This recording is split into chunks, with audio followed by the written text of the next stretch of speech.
हमारा next topic है BCD decade या मॉड्यूलो 10 काउंटर।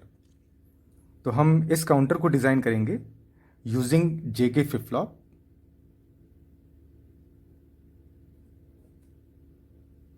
और मॉड्यूलो 10 काउंटर या डिकेड काउंटर या BCD काउंटर क्या होता है इसके बारे में हम लोग जानेंगे। तो BCD काउंटर का मतलब है एक ऐसा काउंटर जो 0 से लेकर 9 स्टेट्स तक को काउंट करता है और वापस से वो 0 स्टेट में चला आता है। तो 0 से लेकर 9 फिर रिपीट करता है, फिर 0 to 9 0 to 9 ऐसे रिपीट करता रहता है। तो ऐसे काउंटर्स को हम लोग डिकेड काउंटर या मॉड्यूलो 10 काउंटर भी कहते हैं। तो ये नंबर या ये काउंटिंग सीक्वेंस डेसिमल डिजिट में है, जबकि फ्लिप फ्लॉप डिवाइसेस ये 0 और 1 पे वर्क करते हैं। तो बाइनरी की बात की जाए तो बाइनरी में 0 0 0 0 0 0 0 1 0 0 1 0 0 0 1 1 0 1 0 0 0 1 0 1 0 1 1 0 0 1 1 1 1 0 0 0 1 0 0 1। 1 0 0 1 9 का बाइनरी रिप्रेजेंटेशन है और इसके जस्ट बाद 1 0 1 0 10 का बाइनरी रिप्रेजेंटेशन है। तो हमें केवल इस स्टेट तक या 9th स्टेट तक आना है और इसके बाद वापस से इनिशियल स्टेट में चले जाना है। ठीक है, तो इसे इनिशियल स्टेट में आने को हम लोग कहेंगे रीसेट करना या क्लियर करना। Clear, all the digits are reseted. तो हम ये कह सकते हैं कि 1001 तक तो वैलिड स्टेट है, लेकिन जैसे ही 1010 आता है ये इनवैलिड स्टेट में पहुंच जाता है और इनवैलिड स्टेट बहुत ही क्षण भर के लिए, बहुत ही मोमेंटरली, कम समय के लिए डिवाइस में रहेगी, लेकिन जैसे ही ये डिटेक्ट किया जाएगा वो फ्लिप फ्लॉप तुरंत ही रीसेट हो जाएगा। तो इस तरह से हमारे जो वैलिड स्टेट्स होंगे वो केवल 0 से लेकर 9 तक होंगे। तो इसको डिज़ाइन करने के लिए हम लोग JK फ्लिप फ्लॉप को यूज़ करते हैं। हमें पता है कि कोई भी JK फ्लिप फ्लॉप, मैं अगर JK फ्लिप फ्लॉप को यहाँ बनाऊँ तो कोई भी JK फ्लिप फ्लॉप यदि है और यदि वो पॉजिटिव एज ट्रिगर्ड है या नेगेटिव एज ट्रिगर्ड है, बबल लगाते हैं तो नेगेटिव एज ट्रिगर्ड, बबल नहीं लगाते हैं तो पॉजिटिव एज ट्रिगर्ड। तो सपोज अगर वो नेगेटिव एज ट्रिगर्ड है और J और K को हम एक साथ शॉर्ट करके या एक साथ कनेक्ट करके हाई लेवल या 1 दे देते हैं तो इसका आउटपुट टॉगल करता है। टॉगल करने का मतलब है अगर वो पहले 0 स्टेट में है तो वो 1 स्टेट में चला जाएगा, या अगर वो 1 स्टेट में है तो वो 0 स्टेट में चला जाएगा। इसके आउटपुट्स Q और Q बार होते हैं, ये सभी को पता है। सारे फ्लिप फ्लॉप्स के 2 आउटपुट होते हैं, एक नॉर्मल आउटपुट होता है, एक कॉम्प्लीमेंटेड आउटपुट होता है। ठीक, तो हम इसी प्रिंसिपल का यूज़ करेंगे। चूंकि 1 2 3 4 बिट्स को स्टोर करना है और 4 बिट्स 4 बिट का काउंटर बनाना है, इसलिए 4 फ्लिप फ्लॉप्स लगेंगे। तो हम चारों फ्लिप फ्लॉप को एक के आगे एक कैस्केड करके लगा सकते हैं। कैस्केड कनेक्शन या टेंडम कनेक्शन भी कहते हैं इसे। इसमें हम फ्लिप फ्लॉप की नेमिंग कर देते हैं, दिस इज ABCD। सबके J और K इनपुट हो जाएंगे, तो JA KA QA बार। इसी तरह से JB KB QB बार, JC KC QC बार, और इस तरह से JD KD और QD बार। क्लॉक सिग्नल को हम फ्लिप फ्लॉप A पर लगाएंगे नेगेटिव एज ट्रिगर्ड करते हुए, इसे कहेंगे CLK। QA जो पहले फ्लिप फ्लॉप का आउटपुट है उसको सेकंड फ्लिप फ्लॉप के क्लॉक इनपुट पे दे देंगे। इसी तरीके से QB को हम लोग थर्ड फ्लिप फ्लॉप के क्लॉक इनपुट पे दे देंगे और इसी तरह से QC को फोर्थ के क्लॉक इनपुट पे दे देंगे।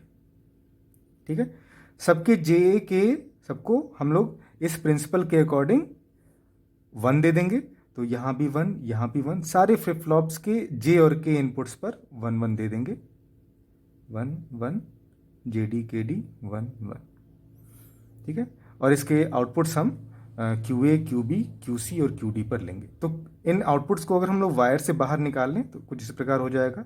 ये हो जाएगा आपका QA, इसको बाहर निकाल लें, ये हो जाएगा QB, इसको बाहर निकालने QC एंड इसको बाहर निकालने तो QD। ठीक, अगर हम इसको नॉर्मली छोड़ दें और वर्क करने दें तो ये एक मॉड 16 काउंटर हो जाएगा और ये 0000 से सबसे लास्ट मैक्सिमम पॉसिबल स्टेट 1111 तक काउंट करेगा। तो 1111 जो होता है ये 15 को रिप्रेजेंट करता है और 00000 को रिप्रेजेंट करता है। तो टोटल नंबर ऑफ स्टेट्स कितने हो जाएंगे 16, और 16 का मतलब हो गया कि ये एक मॉडुलो 16 काउंटर हो गया, जबकि हमें डिजाइन करना है मॉडुलो 10 काउंटर। ठीक, तो मॉडुलो 10 काउंटर के लिए हमको इसमें एक व्यवधान डालना होगा जिससे ये अबाउट हो जाए और ये रुक जाए और बीच में ही रुक जाए। कहाँ रुक जाए? यहाँ पे। यहाँ रुकने के बाद ये वापस से अपनी पुरानी स्टेट में चला आए। तो इसके लिए हम यहाँ पर गेट्स लगाते हैं और गेट्स की सहायता से फ्लिप फ्लॉप को क्लियर करते हैं। क्लियर करने का मतलब इसको 0000 वाले स्टेट पर पहुँचाते हैं।